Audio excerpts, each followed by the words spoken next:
Mudah-mudahan syukur kita diterima oleh Allah Subhanahu wa taala dan diberikannya ganjaran dengan bertambahnya nikmat-nikmatnya untuk kita. Kaum muslimin dan muslimat dirahmati Allah. Semoga selawat dan salam senantiasa pula disampaikan kepada Nabi besar kita Muhammad sallallahu alaihi wasallam, pada para istri, anak-anak dan cucu-cucunya serta cicit dan keturunannya sampai hari kiamat nanti. Semoga para selawat juga bersambung pada para sahabatnya yang setia dan para tabi'in yang mengikuti mereka dengan baik. Baik, kaum muslimin dan muslimat dirahmati Allah. Terakhir kita tentang pelajaran dari mempelajari iman kepada Allah pada rububiyahnya, uluhiyah dan asma dan sifatnya. Sampai nomor berapa kemarin? 5 ya. Baik, jazakallah khair. Yang terakhir kemarin, annal imana billahi huwallazi yusahhihul amal. Bahwa iman kepada Allah lah yang menjadikan amal kita sah. Iman kepada Allah membuat amalan kita sah. Sebab apapun amal mesti niat. Niat mesti karena Allah. Karena Allah mesti karena beriman kepadanya. Wa yaj'aluha maqbulah, dan menjadikannya diterima. Sebab amalan yang tidak dasarkan iman tidak diterima. Ini Ramadan kan ada dekat nih. Jadi man sama Ramadanan imanan, mesti iman, wahtisaban, dan berharap pahala. Ghufira lahu ma taqaddama min dzambih, diampuni dosa-dosanya yang telah berlalu. Allahumma ballighna Ramadan wa barik lana fihi. Fa bi faqdihi la tuqbal bal turaddu ala sahibiha. Bila iman itu tiada, amalan tidak diterima, akan tetapi ditolak dan dikembalikan kepada pemiliknya. Jadi kita tentu saja amal tidak mungkin ya, orang yang diterima saja amalnya masuk kubur nyesal kenapa sedikit, apalagi yang tidak diterima pasti lebih menyesal lagi. Ya, wujuh yauma idzin khasyi'ah amilatun nasibah. Hari itu wajah-wajah tertunduk lesu. Apa sebab? Amilatun, sudah beramal tapi amilatun nasibah, bercapek-capek tetapi tidak diterima. Nasallallahu alaihi wasallam. Wa in kathurat wa tanawwa'at, sekalipun banyak jumlah amal itu dan bermacam-macam, selama tidak diiringi dengan iman maka tidak diterima. Sekalipun jumlahnya banyak, nominalnya banyak, dan jenisnya bermacam-macam. Qala ta'ala, apa dalilnya? Ya, masyayikh kita selalu menyebutkan sesuatu itu berdasarkan dalil. Apa dalilnya? Qala ta'ala, wa man yakfur bil iman faqad habita amaluhu wa huwa fil akhirati minal khasirin. Siapa yang kufur, ya, abang apa ayat ini? Karena ayat wajib. Nah, tahu wa may yakfur bil imani faqad habita amaluh. Siapa yang kufur terhadap keimanan, maka dia batal amalnya. Ya, kalau batal kan tidak terima kan? Ya, kalau batal kan tidak sah, tidak diterima. Wa huwa fil akhirati minal khasirin. Dia di akhirat termasuk orang yang merugi. Orang yang merugi itu kalau bahasa Al-Quran, orang yang merugi adalah orang yang tidak beriman, arti alias kufur. Coba lihat, wal asri innal, la yaqul wal asri sih, wal 'asri innal insana lafi khusrin. Demi masa manusia sebenar-benar merugi. Illal ladzina amanu, kecuali orang beriman. Orang beriman tidak boleh rugi. Alhamdulillah. Sebab itu bersyukur kita, insyaallah beriman. Insyaallah kita tidak ada yang rugi. Kemudian wa may yabtaghi ghairal islami dinan falan yuqbala minhu wa huwa fil akhirati minal khasirin. Siapa yang mencari selain Islam agama, sekali-kali tidak diterima daripadanya, di akhirat menjadi orang yang merugi. Jadi orang kafir itu rugi semuanya. Orang mukmin beruntung. Qad aflahal mu'minun. Jadi sebenarnya kita ini harus lebih punya izzah, karena kita orang beruntung. Orang kafir itu harus merasa rendah karena mereka rugi. Kita terbalik. Nengok orang kafir, masya Allah, hormat gerak. Nengok orang beriman, sepak gerak. Allah musta'an. Iya kan tak? Kalau orang-orang kafir, masya Allah, hormat gerak. Kalau orang beriman, sepak gerak. Nasallallahu alaihi afiyah. Padahal orang beriman itulah sebenarnya yang ditinggikan. Al-Maidah ayat 5. Wa qala ta'ala, berkata pula Allah tabaraka ta'ala, wa man aradal akhirata wa sa'alaha sa'yaha wa huwa mu'min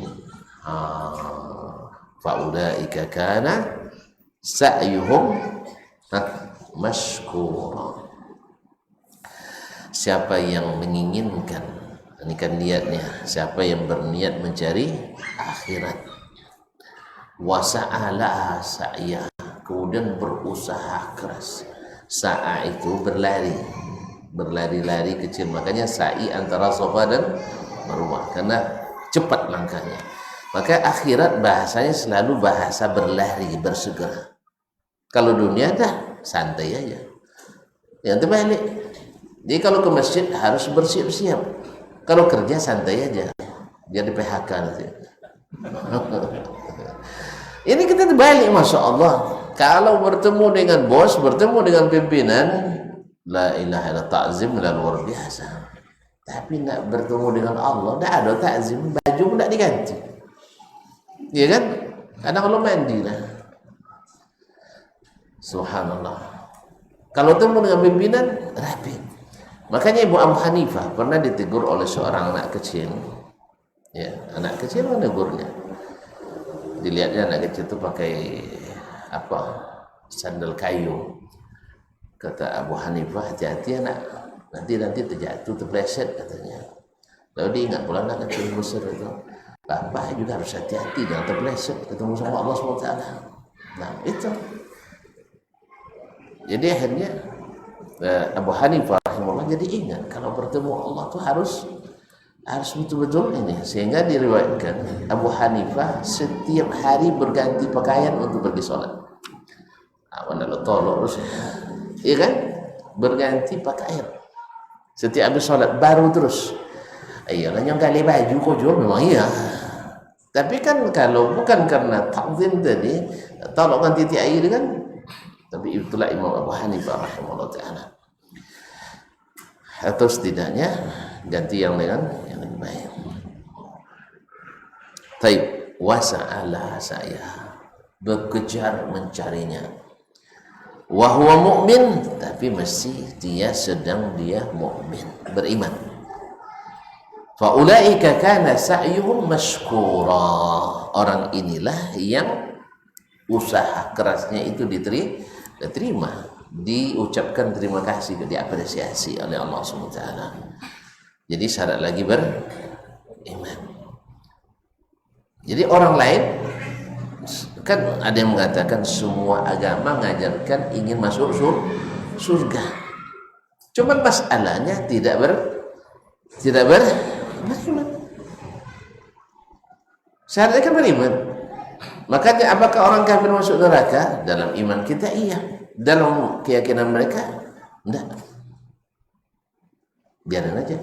Mereka juga bilang kita masuk neraka, ya kan? Nggak usah dia gitu aja repot.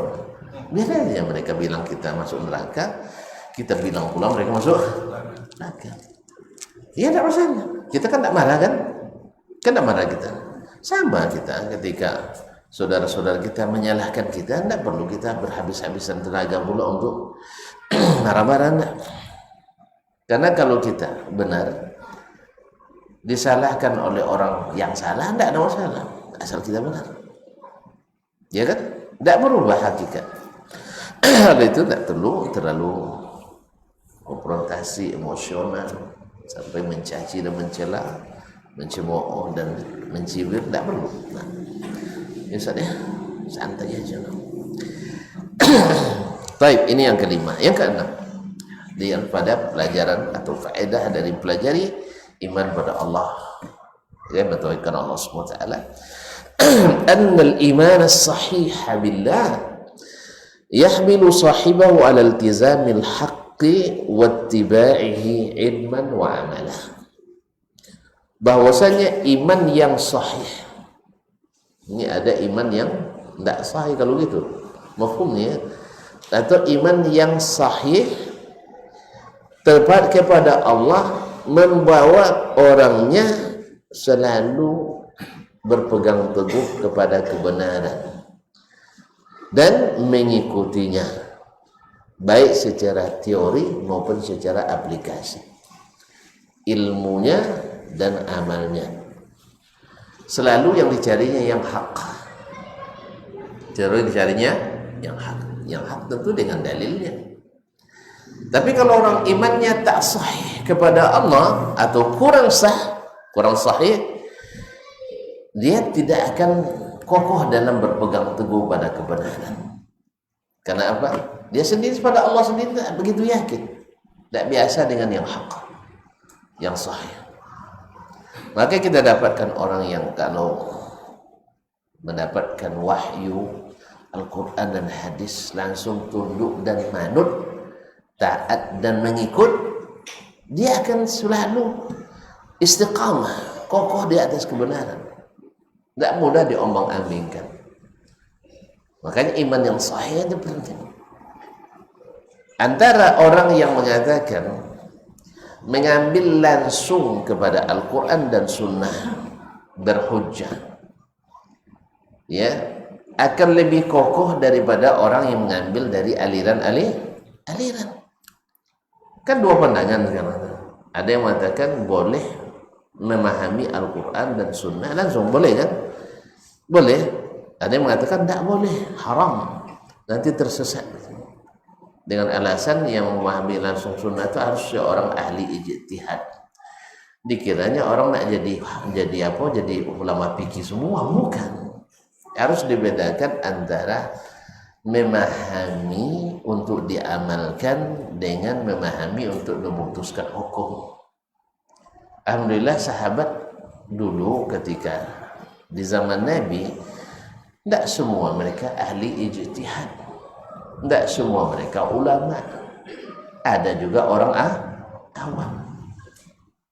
Nah, mereka bertanya langsung ke Nabi, iya. Nabi tak pernah mengatakan kamu belum mujtahid, jangan ambil dari saya langsung, pergi ke Abu Bakar dulu, pergi ke Umar dulu, harus ikut ustadz-ustadz yang lain dulu baru nanya ke saya. Tidak ada perbedaan itu. Tapi kalau maksudnya untuk mencari ini hukumnya apa, yang menyalahi ini hukumnya apa, ahli bid'ah atau bukan, nah itu yang memang harus ulama. Jadi harus tahu kita bedanya. Jelas kan? Kalau tidak nanti kita haramkan orang memahami Al-Quran dan hadis yang mudah. Ya contohnya sajalah. Siapa hadis misalnya hadis iza akala ahadukum misalnya. Apabila seseorang makan falyakul biyaminihi, hendaklah makan pakai tangan kanan. Itu tidak boleh langsung ambil dari Nabi itu. Tidak boleh langsung ambil dari Nabi. Boleh kan? Nah, berarti Nabi suruh kita makan pakai tangan kanan. Supaya apa? Jangan serupa dengan syaitan. Karena di ujung hadis, fa inna syaitan ya'kulu bishimalihi. Nah, harus juga kita harus nanya dulu Ustaz Dasman dulu, baru diamalkan. Semua orang sudah paham ini. Jelas? Kalau antum bikin alasan, kan antum sudah pakai jasa penterjemah ulama, berarti alhamdulillah kita sudah ikut ulama juga rupanya. Tidak masalah lagi. Tidak ada khilaf lagi sebenarnya. Ya kan? Berarti bukan berarti bahwasanya kita tidak ada yang berguru, keliru kalau memahami seperti itu. Jelas ya? Yang takut tak? Ambil Quran, baca. Tapi kalau antum setelah itu jangan jadi seperti Ustaz Dasman pula nanti. Ini bid'ah, bukan, jangan. Kalau itu tidak urusan kita memang. Iya, atau pokoknya siapa yang tak laksanakan itu keluar dari Islam. Enggak, jangan. Semua serba wajib kan? Enggak. Maksud kita adalah untuk mengamalkan. Jelas? Jelas kan? Misalnya Allah turun ke langit pertama di sepertiga malam terakhir. Nah, apa kita yang disuruh? Bangun, sholat, berdoa, munajat, minta, ya kan? Kan itu yang disuruh. Nah, tapi kalau antum nak membahas sana sini, apakah yang turun rahmatnya, apa turun zatnya dan sebagainya, itu memang itu ke ulama lah, ya kan? Tapi kalau hanya untuk memahami Allah turun, terserah nak turun apanya, penting saya bangun di sepertiga malam terakhir, selesai. Tidak perlu mujtahid masalah ini. Jelas? Tapi kalau antum nak nanya apa hukumnya orang yang sholat malam dengan yang tidak sholat malam, kafir atau tidak, itu jangan sembarangan nanti. Masya Allah tidak pernah sholat malam, kafir ya, itu jangan, tidak boleh. Jadi kadang-kadang tidak putus kaji di situ, tidak putus makrifat di situ kadang. Ya, sehingga semua harus kemudian tahid, semua harus ijtihad dulu semuanya. Ini aneh bin ajaib ini. Ya, seperti memicikan mata terhadap kenyataan sejarah sirah Nabi alaihissalatu wassalam. Ada yang baru masuk Islam langsung nanya ke Nabi, ya Rasulullah, tunjukkan ke saya amal yang bila saya kerjakan saya masuk surga. Lalu Nabi bilang kan tu'minu billah, gini dia kan, itu wa bi rasulihi wa tuqimus shalah dan seterusnya. Lalu dia bilang saya tambah, tidak saya kurangi. Kata Nabi, aflah in sadaq. Tidak dibilang sama Nabi, kamu baru masuk Islam, jangan belajar ke saya dulu, belajar ke masuk tarekat itu dulu misalnya. Jelas tak? Ya, seterang itu pun masih kabur juga. Subhanallah, yang seterang itu. Jelas? Cuman masalahnya mau ada di antara kita baru belajar Rabu, Rabu belajar ngaji, Kamis cukur jenggot. Oh, banyakkan jenggot, bukan cukur. Terus tapi cukur nampaknya. Baik, Kamis cukur jenggot, Jumat Jumat panjangkan celana, Sabtu jadi mufti. Kalau gitu jangan. Antum ngaji Rabu, Kamis cukur jenggot, Jumat panjangkan celana, tiba-tiba Sabtu jadi mufti. Itu tidak boleh. Itu tidak boleh. Yang benar adalah Rabu ngaji, ya, Kamis biarkan jenggot tumbuh, Jumat pendekkan celana, tapi jangan sampai di atas lutut pula. Nah, pokoknya singkat celana, Sabtu didakwahkan, jangan jadi mufti. Paham dah? Seulang lagi, saya tidak paham pan-pan. Jadi jangan Rabu ngaji, tiba-tiba kami cukup janggut, di Jumat panjang selawu, itu satu jadi mufti, itu tidak boleh. Jadi salah kaji itu, salah kaji. Yang benar adalah Rabu ngaji, Kamis jangan diganggu jenggot, terus Jumat pendekkan celana, Sabtu berdakwah. Inilah yang diajarkan Nabi alaihissalatu wassalam. Baru mengucapkan syahadatain, kemudian pulang ke kampungnya, berdakwah di kampungnya, masuk Islam orang 70 rumah sekali.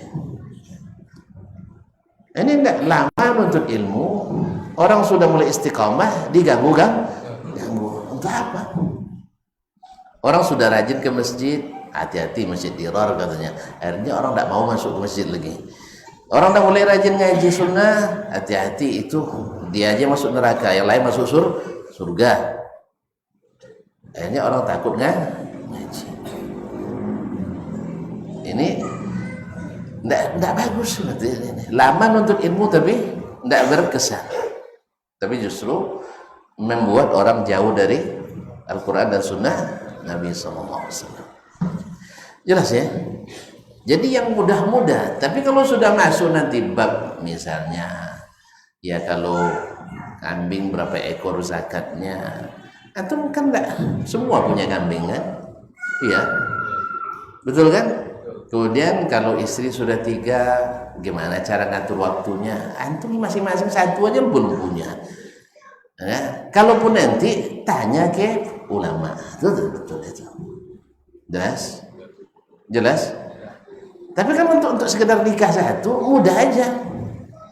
Kumpul piti sabun ke amak, mak dan nabah bini. Tapi jangan sampan kenek penganyoli di awak kenek nak babi ni dah. Ya sampan kenek penganyoli di awak kenek cinan babinya jangan. Siapkan uangnya, kemudian belajar, nanti ada pengarahan dari Pak Awak kan. Habis itu akad selesai. Jelas? Kenapa dong bayar kamu? Awak yang bikin bayar. Al-Quran itu dimudahkan Allah. Tetapi setelah masuk ke jalur aliran-aliran jadi sulit jadinya. Jadi sulit. Harus begini, harus begini. Sehingga kalau nak baca Quran nak paham harus mujtahid dulu. Harus ahli ijtihad. Seulang kembali. Kalau nak jadi ulama fatwa, jadi ulama fikih, yang jadi qadhi antum iya. Belajar ke ulama-ulama mujtahid, baik melalui bukunya atau melalui para ulama yang mempelajari kitab-kitab tersebut. Alhamdulillah yang menuju ke situ harus melakukan itu. Tapi kalau hanya untuk mengamalkan, ya semua orang bebas untuk membaca. Salah nanti ada yang akan meluruskan. Apa takut betul? Makanya kan kita mengamalkan rata-rata kan bergaul kita dengan orang lain. Makanya jangan dibuat lo nanti bila kau buang mengamalkan, jangan. Ya atau buat kelambu rumah. Misalnya, iyalah tidak tahu orang. Tapi selama antum amalkan di tempat terbuka, masjid seperti ini nih. Antum baca misal hadis tentang salat tahiyatul masjid.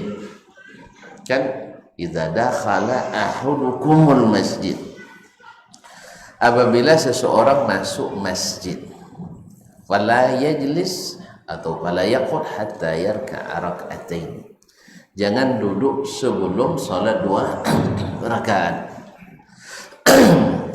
Kurang mujtahid menyong.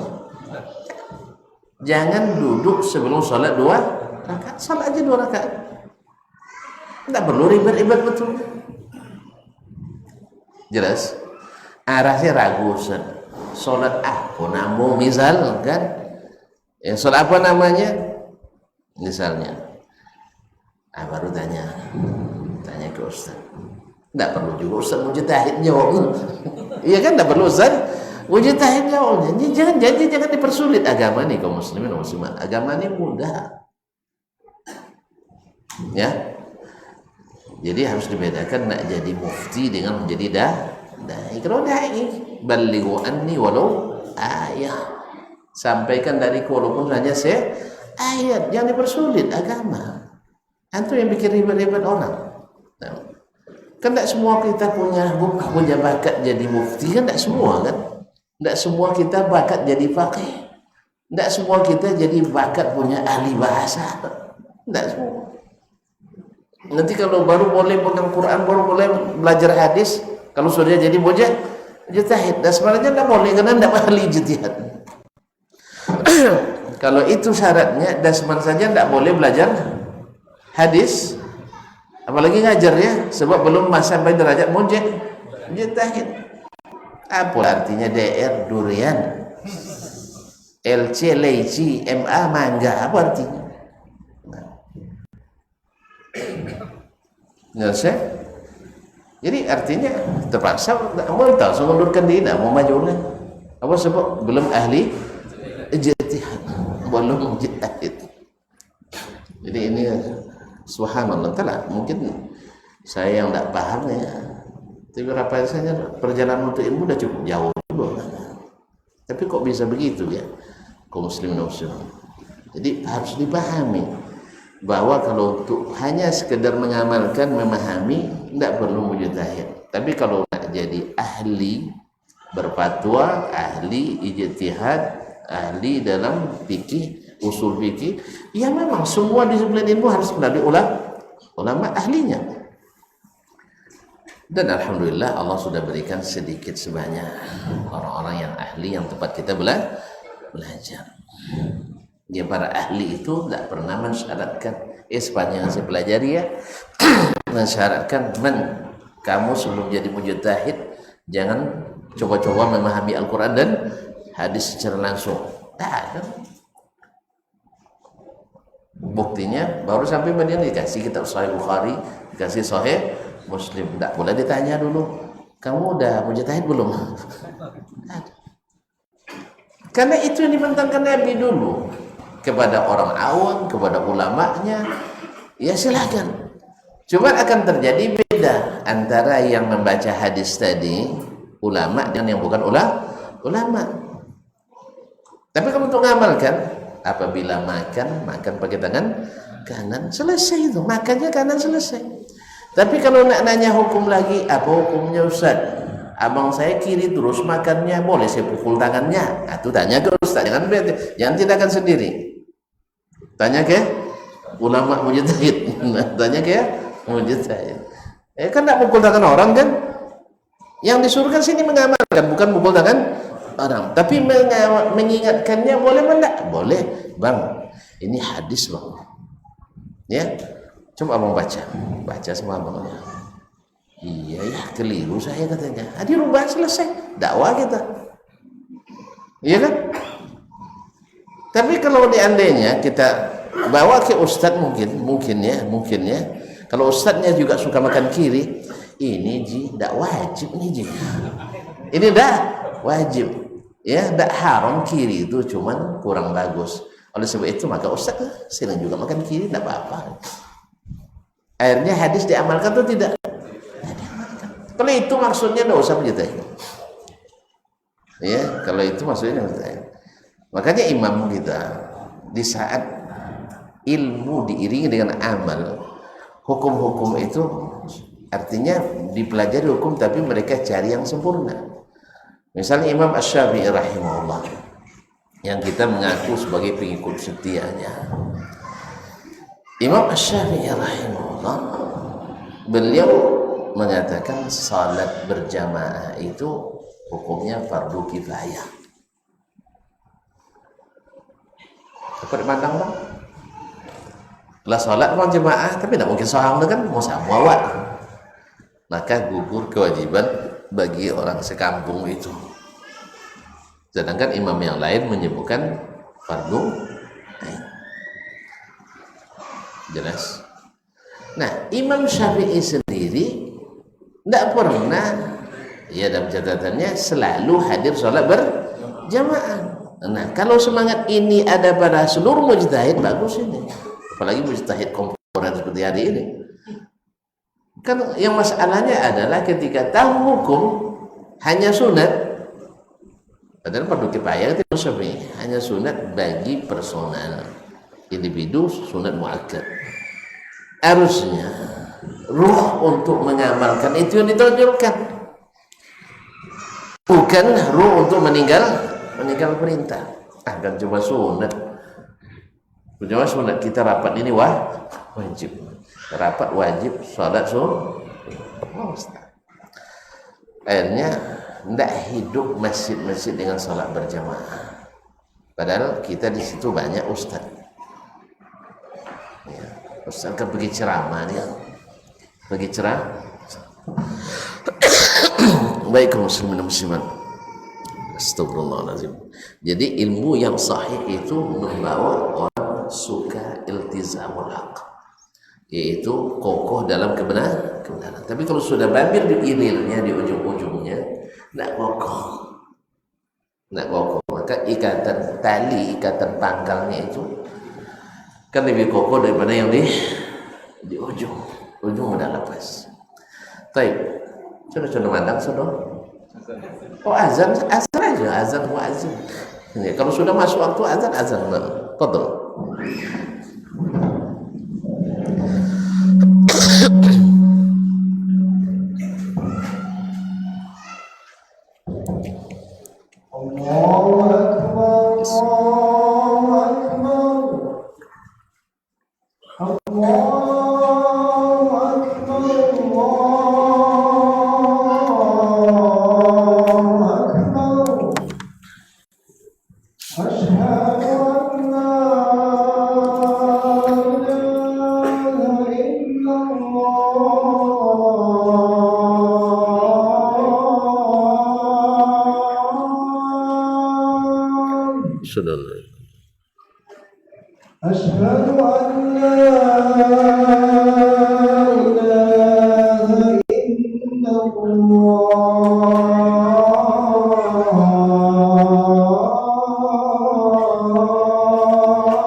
Jadi bahwa iman yang sahih kepada Allah membuat orangnya selalu kokoh pada kebenaran, berpegang teguh pada kebenaran, wattiba'i dan mengikutinya, ilman wa amalan, secara ilmu teori, wa amalan dan aplikasi. Wa yaksibul abdal isti'dadat tam, dan menjadikan seorang hamba benar-benar siap sedia litalaqqil mawa'idh nafi'ah, untuk menerima pelajaran-pelajaran yang bermanfaat, wal ibaril mu'assirah, dan ibrah-ibrah yang berkesan, wa yujibu salamatal fitrah, dan berujung pada selamatnya fitrah, wa husnal qasdi, dan baiknya niat. Karena orang buruk niat, baik niat karena Allah. Wal mubadarata ilal khairat, dan selalu punya inisiatif berbuat kebaikan, berlomba-lomba berbuat kebaikan. Wa mujanabatal munkarat, dan menjauhi yang haramkan dan yang mungkar. Wa luzumal akhlaqil hamidah, sentiasa berakhlak terpuji, wal khisalil karimah, sifat yang mulia, wal adab an-nafi'ah, dan adab yang mendatangkan manfaat. As-sabi', yang ketujuh, annal imana billah malja'ul mu'minin, iman kepada Allah tempat bersandarnya orang-orang beriman, tempat bersandarnya orang-orang beriman. Fi kulli ma yulimmu bihim min syururin wa huzun, segala hal yang menimpa mereka atau yang mereka lalui berupa keburukan, kesedihan, aman, takut, wa ta'ah, taat, wa maksiat, dan berbuat maksiat. Kita semua mengalami itu. Wa ghairi zalika min al-umur, dan hal-hal lain allati la budda li kulli ahadin minha, yang tak luput dari seorang pun. Ada takut, ada aman, ada taat, ada maksiat, ada bahagia, ada sedih, ada gundah, ada gulana, ada suka, ada cita, dan sebagainya. Wa indal mahabbi wassurur, di saat mendapatkan yang disukai dan saat bahagia, yarja'una ilal imani billah, mereka kembali kepada iman kepada Allah, fayahmadun Allah, sehingga mereka memuji Allah atas kebahagiaan itu, wa yasnuna alaihi, dan menyanjungnya tinggi-tinggi, wa yasta'milu ni'matahu fima yuhib, dan nikmat yang Allah berikan kepadanya digunakan untuk yang Allah sukai. Maka kaum muslimin, orang yang beriman, diberikan Allah keuntungan dagang, yang terbayang olehnya adalah segala yang dicintai Allah. Teringat dia orang miskin yang susah makan, dia sisihkan bagian. Teringat dia janda yang sudah meninggal suaminya, disisihkan juga untuk membantu. Jangan salah malai manangnya. Ya membantu. Atau enggak tahu ya Syekh abang ya. Membantu. Semua pada curiga nama. Atau teringat masjid yang belum selesai, atau tikar masjid mau diganti, dia sisihkan itu. Pokoknya yang teringat olehnya adalah kebaikan-kebaikan yang dicintai Allah. Maka kita dapatkan orang yang beriman kepada Allah semakin kokoh dan sahih imannya, dia mudah sekali mengeluarkan harta yang berlimpah. Lihat di zaman Nabi ada Utsman, Abdurrahman bin Auf, Abi Waqqas, Abu Bakar Siddiq, Umar. Semua mereka berlomba-lomba berbuat kebaikan. Tidak terhitung mereka. Dibelinya dengan dan sampai hari ini alhamdulillah ada orang yang bikin masjid lengkap dengan fasilitasnya sendiri, dia tanggung. Kenapa? Dia beriman. Nikmatnya dari Allah harus digunakan untuk yang Allah sukai. Ya, banyak masjid, alhamdulillah. Kalau dulu di luar negeri, di Arab sering kita dengar, alhamdulillah di sini setelah banyak yang mengaji, ya sehingga risau pula orang kadang nengoknya. Ya, banyak duitnya mereka tuh kata juga. Iya, bukan duit yang banyak. Yang punya duit banyak itu ramai, tapi yang beriman yang sahih ini yang kurang. Kalau ya iman tak sahih, takut dia mengeluarkan harta sebanyak itu. Takut dia. Uangnya sudah 1 triliun, mengeluarkan 1 juta aja bahaya baginya. Tapi ketika iman, dia tahu ini semua dari Allah Subhanahu wa Ta'ala. Berbeda dengan orang yang tidak beriman. Ya, Paling mantap misalnya tidak buat maksiat, minimal dia tidak ingat jalan kebaikan, tidak tahu dia menghabiskan uangnya untuk kebaikan. Kalau orang kaya ramai, banyak orang kaya, ya banyak orang kaya, kalau dikumpulkan triliunan jumlah kaya mereka, tapi untuk bikin masjid payah mereka, untuk bikin sekolah tidak bisa. Apa sebab? Awak lapor ni mencik, tiba-tiba cik nemu sonangnya, kan itu bahasanya. Iya kan? Tiba-tiba dapat sonang awak tidak lodok main mencik. Ini memang itu ya. Tidak sekene lalu bebe kan? Dan tiba-tiba awak aja berpuasa ke nyawa, lalu kipi angin ninya. Sekarang ninya ponur kan, betunya masuk ponur lu aja mengapur. Tapi orang beriman tidak. Ada lagi orang, ya saya dulu payah nak makan, sekalian harus juga payah makan. Ada juga duitnya banyak, tapi masa saya aja yang payah kalian senang? Akhirnya imannya kurang di sini. Nah, kaum muslimin dan muslimat. Nah, wa indal makarihi wal ahzan yalja'una ila al-iman billah. Di saat mereka ditimpa hal yang tidak diinginkan, musibah atau kesedihan, mereka kembali kepada iman kepada Allah tabaraka taala, fayatasallawna bi imanihim. Mereka akhirnya terhibur dengan iman tadi. Wa ma yatarattabu alaihi min al-ajri was-thawab. Kenapa? Karena dengan iman itu mereka menghasilkan pahala dan balasan dari Allah. Wa indal makhawif wal ahzan, ketika merasakan takut dan galau, yarja'una ilal imani billah, mereka kembali kepada iman kepada Allah, fatatma'innu qulubuhum, sehingga hati mereka tenang. Wa yazdadu imanuhum, dan bertambah pula iman mereka, wa ta'dhumu thiqatuhum bi rabbihim, semakin kokoh, semakin besar keyakinan mereka pada Allah taala.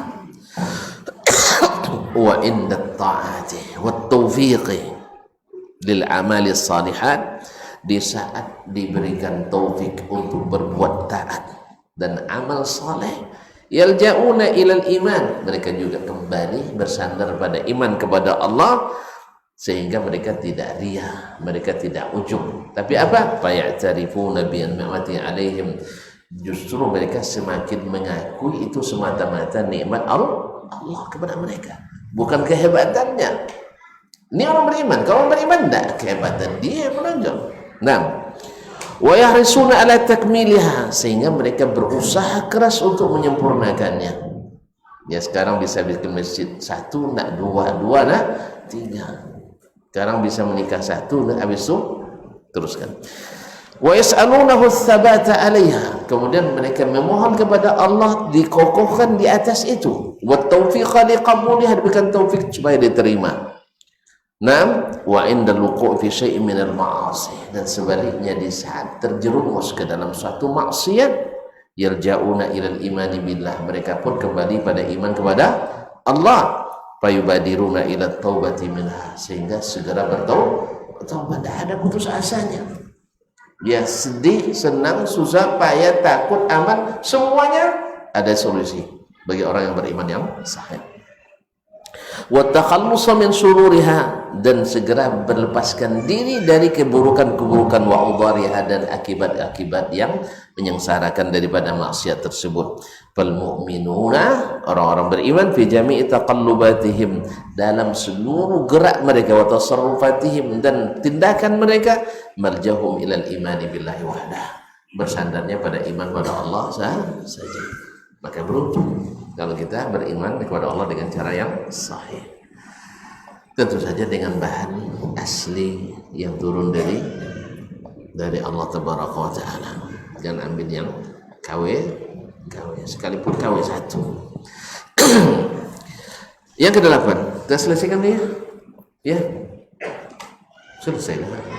Besok langsung lagi iman pada malaikat, insyaallah lebih asik lagi, tidak banyak debat insyaallah. Ini kalau yang tadi kemarin banyak debatnya, karena memang kerusakan itu banyak pada yang, kalau sudah rusak pada hal-hal yang sensitif, memang lahir hal-hal yang sensitif. Taib, anna ma'rifatullah ta'ala, bahwasanya ma'rifatullah, mengenal Allah bi asma'ihi wa sifatihi, melalui nama-nama dan sifat-sifatnya, tujibu mahabbatullah fil qulub, menghasilkan cinta Allah dalam hati. Idh anna asma Allah wa sifatihi kamilatun, karena nama dan sifat-sifat Allah itu kamilah, sempurna, min kulli wajhin, dari sisi manapun. Wan nufusu qad jubilat ala hubbil kamali wal fadl, dan jiwa-jiwa kita diciptakan Allah secara fitrah mencintai yang sempurna, ya kan? Mencintai yang berlebih, yang mencintai yang sempurna, mencintai yang berlebih. Iyalah, gaji nak sempurna tu nak dipotong. Iya, pasti suka nak sempurna, apa namanya, nak dipotong tu dilobyong. Yang dilobyong. Ini fitrah. Ya, semua kita suka yang berlebih. Makanya kalau nak mau motor, ancak motor dan naik pada motor wak. Kan dia situnya. Apa leh? Kok banyak bini, banyak anak dan bodoh anak. Kalau ganteng anak dan bodoh. Pokoknya fitrah, suka yang berlebih, suka yang sempurna. Maka semakin kita percaya dengan asma dan sifat Allah yang semuanya sempurna dan utama, pasti kita mencintai Allah yang memiliki sifat tersebut. Ya, ya bang. Jika dua orang, satu ya akhlaknya apa namanya pemurah, kemudian penyayang, kemudian penyabar, kemudian pemaaf, pokoknya itu semua. Yang satu ini ya jadi penyabarnya, tapi kiki nak tanggung lah. Misal ya, mana mobilnya yang sempurna tadi, pasti abang lebih senang pada yang tadi yang sempurna, ya kan? Jadi itu sudah fitrah. Maka mempelajari Allah melalui sifat-sifat atau mengenal Allah dan melalui nama-nama dan sifatnya melahirkan cinta kepada Allah Subhanahu wa taala. Semakin banyak nama dan sifat itu yang kita ketahui, maka semakin semakin kuat cinta kita. Fa iza tahaqqaqat mahabbatullah fil qulub, kalau sudah terpatri, ya sudah benar-benar terrealisasi cinta kepada Allah dalam hati, betul-betul sudah tertanam dalam hati, inqadatil jawarih, anggota tubuh akan tunduk bil a'mal, untuk siap untuk berbuat apapun untuk demi cinta itu. Ikan ya?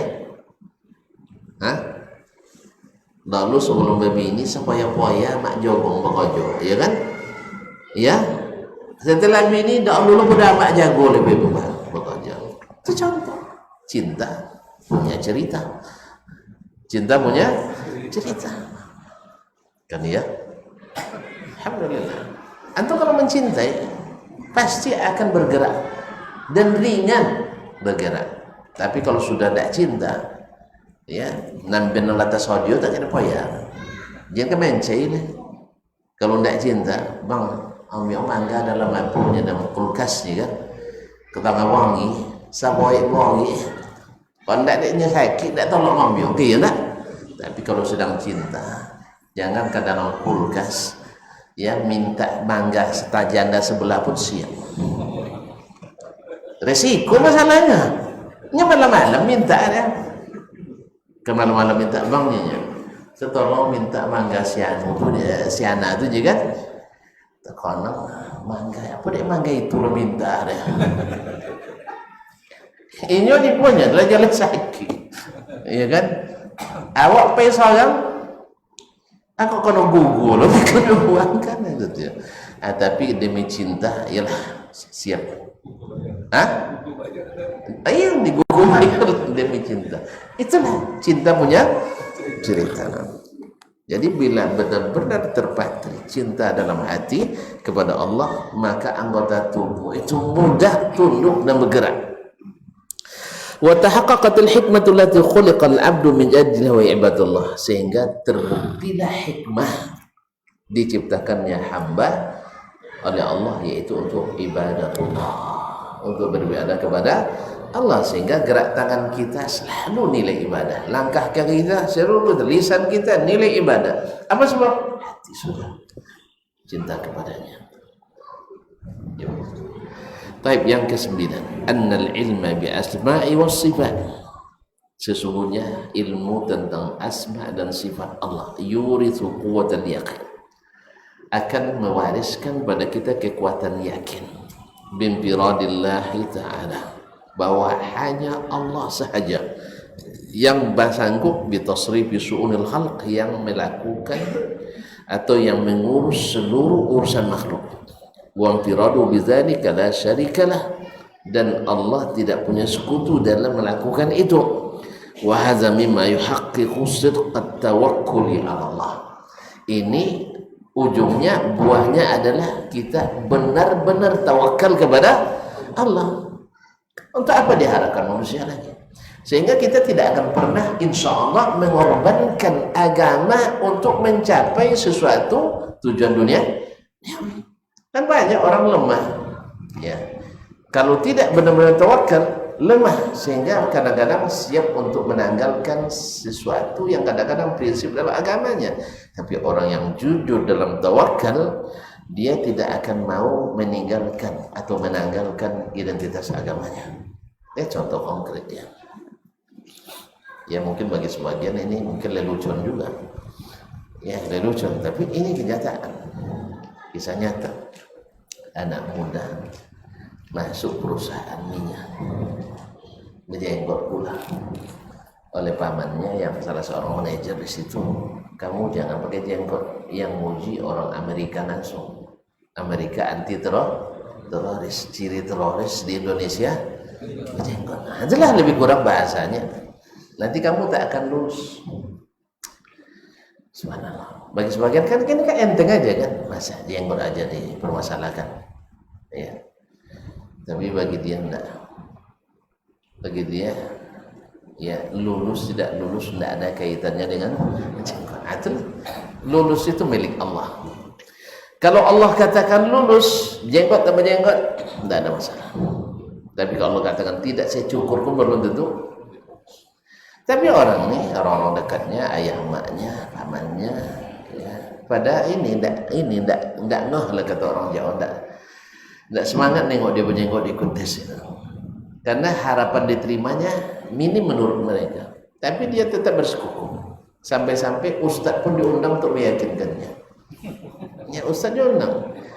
Akhi katanya, ini yang mujtahid barangkali kan. Akhi, saya ustaz saja, tidak berjenggot, kata wajib. Kena wajib. Apa jawaban anak ini? Ya mungkin karena apa? Radikal juga loh kali ya. Nah, kokoh memegang prinsipnya, Ustaz, saya tidak tahu hukumnya. Tapi yang saya tahu adalah Nabi saya tidak pernah mencukurnya. Dan dia suruh pula umatnya untuk memeliharanya. Itu yang saya tahu, Ustaz. Ustaznya itu kan bentuk berbeda dari Yahudi dulu. Sekarang Yahudi kan sudah berjenggot dia. Jadi oleh sebab itu ketika mereka cukur, mereka berjenggot, kita yang cukur berjenggot. Waktu saya tidak tahu Ustaz. Saya tidak tahu. Yang penting ini saya tidak niatkan mengikuti Nabi SAW. Alhamdulillah. Ini yang tawakal yang sesungguhnya itu. Dia tidak meninggalkan walaupun hal yang sekecil apapun dalam agamanya. Soalnya lulus tak lulus di sini kan pintu rezeki Allah itu kan banyak. Kan begitu sih? Mungkin kita tidak terima di sini, ada rezeki lain yang lebih baik yang Allah tentukan. Singkat cerita, akhirnya ikut juga dia tanpa mencukur. Alhamdulillah ketika lulus keluar daftar namanya yang pertama. Alhamdulillah. Itu tanda bahwasanya kalau tawakal kepada Allah, Allah janji. Wa may tawakkal 'ala Allah fa huwa hasbuh. Allah cukupkan. Kan kita kan itu masalahnya kadang-kadang. Karena apa? Karena belum terpatri tadi kekuatan yakin itu. Masih setengah-setengah. Sama dengan berdakwah juga. Kalau saya istiqamah dengan menyampaikan sunnah Nabi, tidak campur-campur dengan yang non sunnah, tidak mau masyarakat mendengar nanti tidak laku, saya tidak diundang misalnya, kan ada gitu. Akhirnya ya sikit-sikit campur lah, ya hitung-hitung bisa jadi kaji campur gitu. Akhirnya ambil dikit, tambah banyak juga orang suka, namanya suka aja kita dilambung-lambungkan orang sehingga tawakal kita kurang. Allah musta'an. Kemudian kaum muslimin dan muslimat dirahmati Allah, jadi fi jalbil masalih diniyah wa dunyawiyah, membuat kita jujur dalam tawakal kepada Allah untuk mendapatkan kemaslahatan agama dan kemaslahatan dunia. Karena agama juga perlu tawakal. Nabi alaihissalam kalau bukan karena tawakalnya, dah lama dia menyerah. Tapi karena tawakalnya, maka Allah berikan kemenangan itu utuhnya. Wa fi dzalika falahul abdi wa najahu faman tawakkala Allah fa huwa hasbuh. Dalam hal itulah, pada hal tawakal seperti inilah terdapat kemenangan seorang hamba itu. Wa najahu, dan kesuksesannya. Faman tawakkala 'ala Allah fa huwa hasbuh. Siapa yang tawakal kepada Allah, Allah cukup baginya. Allah cukup baginya. Di mana dapat itu? Dari beriman pada nama dan sifat-sifat Allah. Hanya Dia yang beri rezeki, hanya Dia yang mengatur, hanya Dia yang mengawasi, hanya Dia memelihara, hanya Dia melindungi, hanya Dia memberi, hanya Dia mencabut. Ya kan? Seluruhnya kuasa Dia. Makanya kaum muslimin dan muslimat dirahmati Allah, banyak lagi sebenarnya, tapi ini diantara yang disebutkan. Yang terakhir yang disebutkan oleh para penulis rahimahullah, ihsa'ul asma'i husna, menghitung atau mengumpulkan nama-nama Allah yang husna, wal ilmu biha, dan berilmu tentang aslul ilmi ma'lum, menjadi dasar ilmu kita untuk mengetahui seluruh objek ilmu. Fa innal ma'lumat siwahu, karena seluruh objek ilmu selain Allah, imma an takuna khalqan lahu, tidak keluar dari satu makhluk Allah, atau amra, atau perintahnya, makhluknya atau perintahnya. Perintahnya kan tak makhluk kan, perintah Allah bukan makhluk. Wahia imma ilmun bima kawwanahu, dan dia bisa saja berilmu tentang bagaimana apa yang dia ciptakan, wa ilmun bima syara'ahu, dan ilmu tentang apa yang disyariatkan, ilmu tentang apa yang diciptakannya dan ilmu tentang apa yang disyariatkannya. Ilmu yang diciptakannya yaitu sistem alam semesta yang Allah ciptakan, itu kauni. Terbit matahari dari barat, tenggelam di terbit di timur dengan tutun penumpangnya.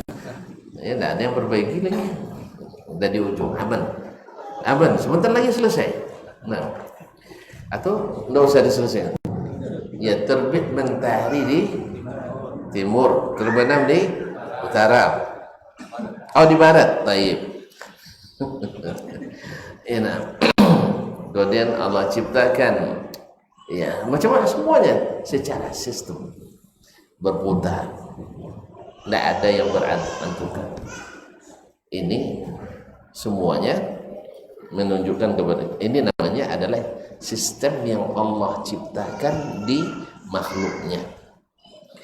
Kemudian ada yang disyariatkannya menjadi aturan yang membuat kita selamat dalam mengikuti sistem yang ada ini. Sebagaimana kita patuh pada sistem yang Allah ciptakan dalam kauniyahnya, berarti kalau nak kenyang harus makan, kalau nak lepas dahaga harus minum, kalau capek bololok boleh istirahat.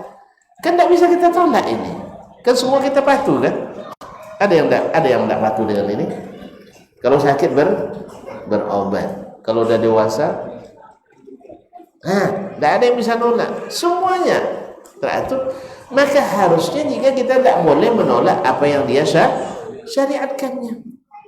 Cuma masalah di situ, karena lemahnya pengenalan kita terhadap asma dan sifat Allah SWT dalam masalah ini, sehingga kita patuh pada aturan dan sistem yang bersifat kauni, tapi mengingkari bahkan mengangkangi hal yang bersifat syar'i, sehingga keberkahan kauninya belum diberi kepada kita. Banyak tapi orang lain yang menikmati. Banyak pada orang, cuman tidak nampak bekasnya. Awak negeri minyak tapi payah cai minyak. Ama-ama antri minyak goreng di paso, apa-apa antri minyak solar di pembensin. Jadi mana mak yong antri minyak, mana ayah yong antri minyak, padahal tinggal di negeri minyak. Apa sebab? Tadi awak beriman secara kauni tapi belum sempurna beriman secara syar'i, masih pilih-pilih. Kalau yang tidak bertentangan dengan keinginan, nah tidak apa-apa, boleh lah. Tapi kalau masih berkaitan keinginan, dihalang-halangi. Oleh sebab itu keberkahan itu masih jauh dari kita. Semoga Allah bantu kita mendekatkannya. Tentu saja dengan salah satu usaha kita menguatkan iman dan keyakinan ini. Mudah-mudahan nanti lahir presiden atau gubernur dari majelis ini. Sampai amin capek. Gigit. Mana tahu kan? Iya. Mana tahu? Kita kan tidak tahu. Nah, tidak cayo. Dia orang kampung. Soalnya presiden orang kampung asli loh. Seluruh presiden itu aslinya orang kampung. Allah musta'an. Semoga Allah pelihara mereka. Iya majelis ini. Ini tidak cayo dia. Tidak yakin, alhamdulillah. Ini tidak tegi tawakal pun. Baik kaum muslimin dan muslimat dirahmati Allah SWT. Kemudian wa imma ilmun bimasyarah, ilmu tentang kauni ciptaan Allah, ilmu tentang syariat. Wa masdar wal amri an sumber dari penciptaan Allah dan perintahnya dari nama-namanya lahir. Wa huma murtabitani biha, dan penciptaan itu dan perintah Allah itu berkaitan dengan al-asma'ul husna,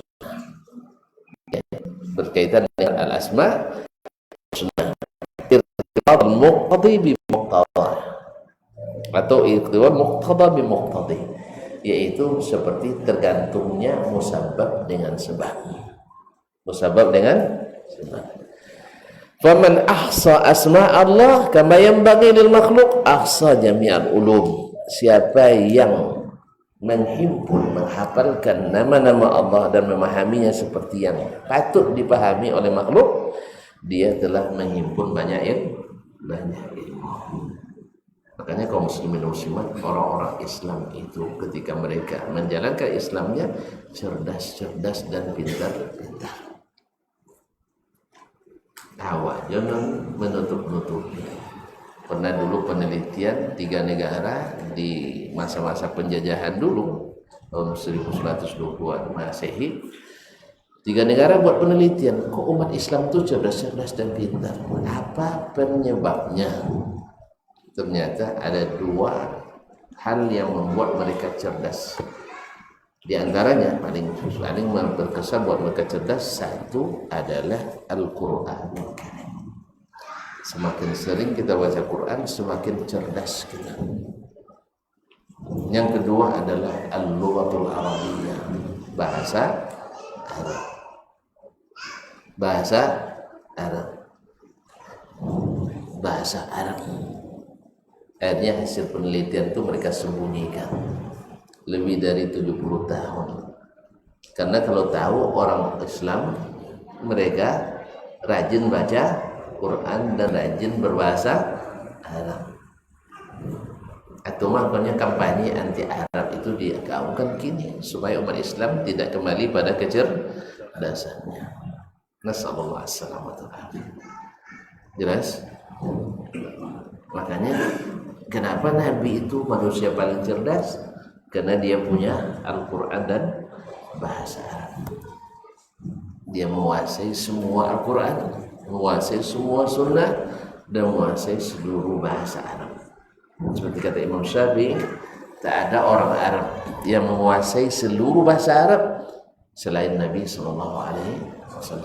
Sebagaimana tidak ada orang yang berilmu tentang sunnah, menghafal dan menguasai seluruh sunnah kecuali Rasulullah SAW.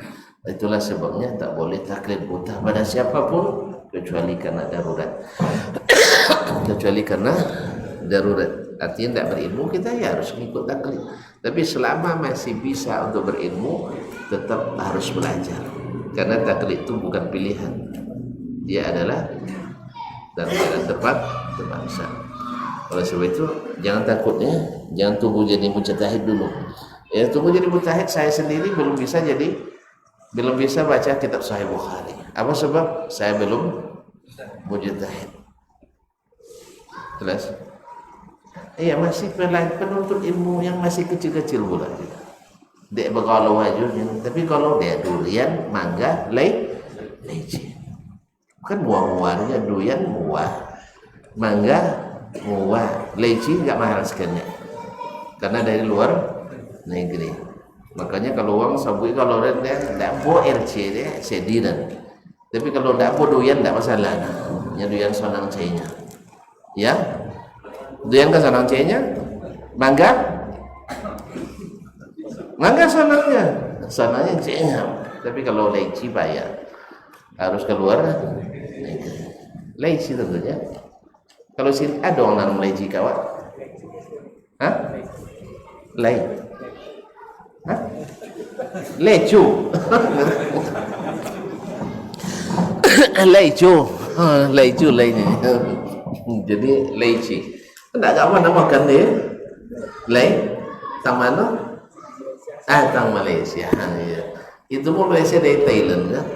Jadi kalau nak leci harus luar negeri. Tapi kalau durian banyaknya. Mangga. Masyaallah kiram dirahmati Allah SWT. Barangkali sampai di sini ingat yang kita kaji dan sangat besar manfaatnya. Semoga bisa senantiasa kita hafalkan dan kita aplikasikan. Baik, insyaallah pertemuan selanjutnya 2 pekan. Pekan depan masih sikor ya? Masih. Oh ya tanggal 15 atau 16. Karena untung 5 minggu ketiga. Kalau kompet lah lewat. Karena insyaallah mungkin akan berangkat keluar. Tidak sampai lah. Uang pun ajak tadi pandang-pandang kita dah. Kita tengok kalau ini jawaban pendek dan jawab kalau enggak.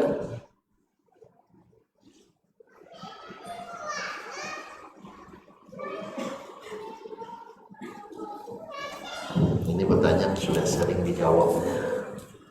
Ya, sudah sering dijawab. Kalau dijawab juga bohong kawan. Nah, insyaallah ini sudah sering. Kita akan tahu semua. Kenalah. Kaum muslimin muslimat, ya masalah apakah amalan yang non sunnah itu mengurangi iman atau tidak? Menurut itu gimana?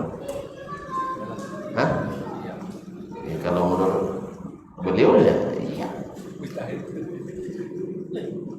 Lagi mujtahid ya. Lah bisa berfatwa jadi mujtahid. Ya, iya. Sesungguhnya mengamalkan atau meyakini sesuatu yang tidak sunnah. Berarti kan tidak syar'i kan? Menjadikan sebagai syar'i mengurangi iman. Karena iman kita al-yawma akmaltu lakum dinakum, dah sempurna. Dan iman kita kullu bid'atin, itu hadis Nabi ini kita harus ambil ini. Nah, ya pasti karena kurang yakin bahwa yang dari Nabi sudah sempurna. Nah, bahwa amalan generasi terbaik sahabat sudah sempurna, sehingga perlu tambah sana sini. Itu contoh tadi amalan-amalan yang tak pernah ada di zaman Nabi, baik dalam perkataannya, perbuatannya, atau persetujuannya. Sedangkan Nabi kata Allah sudah melaksanakan yang diridainya.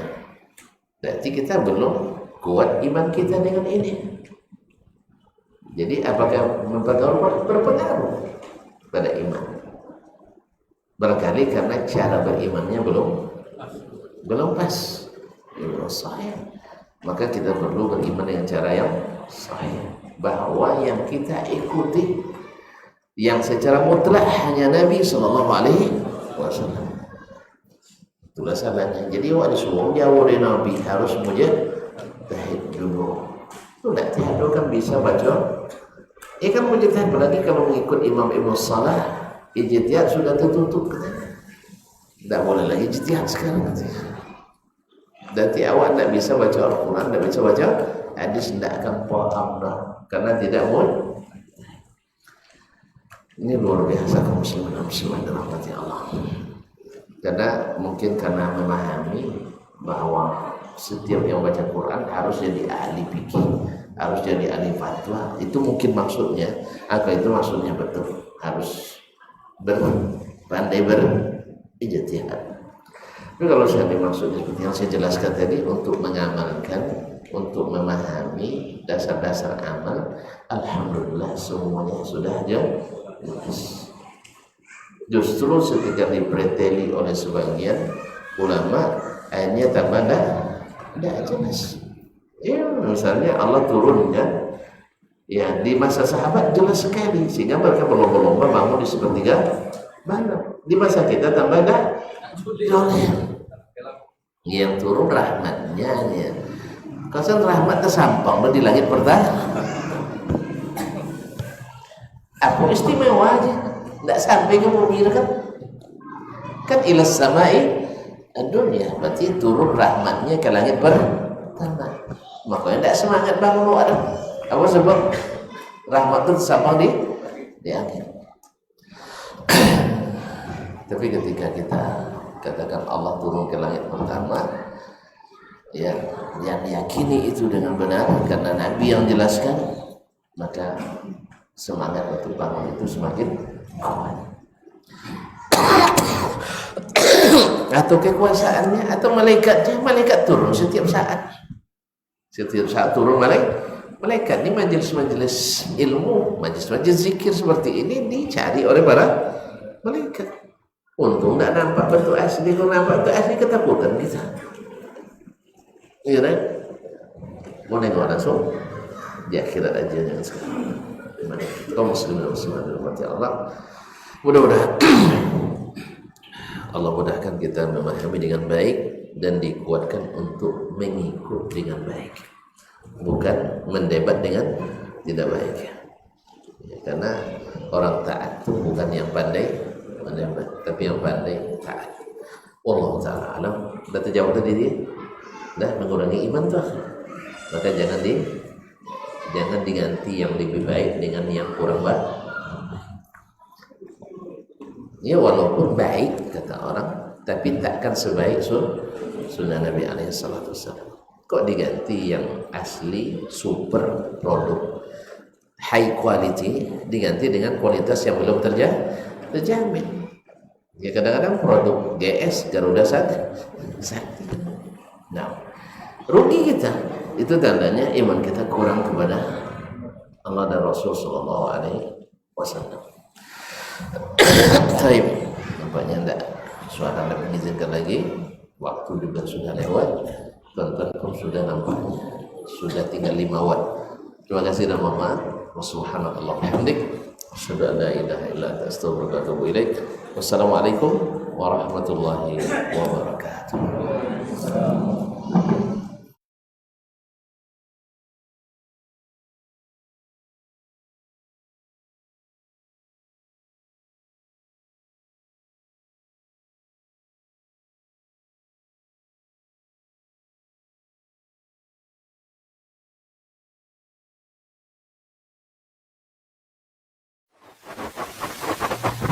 barometer amal kita soleh tak solehnya di salat kita. Bila salat kita ikhlas dan sesuai dengan sunnah Nabi SAW, maka insya Allah amalan yang lain mengikuti.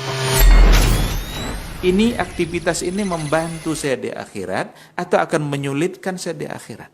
Kalau seandainya perbuatan itu ternyata akan menyulitkan kita di akhirat kelak, tinggalkan perbuatan itu. Anta ni'mal jund. Kamu adalah sebaik-baik prajurit. Coba lihat. Kamu adalah sebaik-baik prajurit. Maka tujuannya adalah menghancurkan kehidupan rumah tangga.